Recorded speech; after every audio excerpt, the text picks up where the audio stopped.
रितेश देशमुखने दिला big boss मराठीच्या पहिल्याच आठवड्यामध्ये मोठा ट्विस्ट. तर कलर्स मराठीवरील बिग बॉसचं नवीन पर्व सुरू आहे आणि अगदी पहिल्या दिवसांपासून सदस्य प्रेक्षकांना मनोरंजन देत आहेत.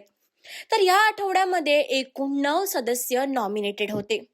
पण रितेश देशमुखने पहिल्याच आठवड्यामध्ये एक नवीन ट्विस्ट आणला आहे. तर कोणीही सदस्य घराबाहेर होणार नाही. पण इथे अजून एक ट्विस्ट आहे. कारण बिग बॉस मराठी सीझन 6चा हा पहिलाच आठवडा होता, म्हणून कुठलाही सदस्य घराबाहेर गेला नाही. आणि जे 9 सदस्य नॉमिनेटेड होते तेच 9 सदस्य पुढच्या हप्त्यात सुद्धा नॉमिनेटेड राहणार आहेत. आणि रितेश देशमुखने हे नक्की केलं आहे की पुढच्या आठवड्यामध्ये त्या 9 जणांपैकी एक सदस्य तरी नक्की घराबाहेर होईल.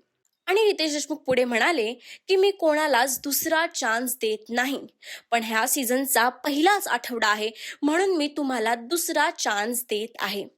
तर या आठवड्यामध्ये नॉमिनेटेड सदस्य होते सागर, दीपाली, करण, अनुश्री, रुचिता, दिव्या, राधा, रोशन आणि प्रभू. तर हे 9 सदस्य पुढच्या हप्त्यामध्ये सुद्धा नॉमिनेटेड आहेत आणि ह्यातलाच कोणतरी एक सदस्य घराबाहेर होणार आहे.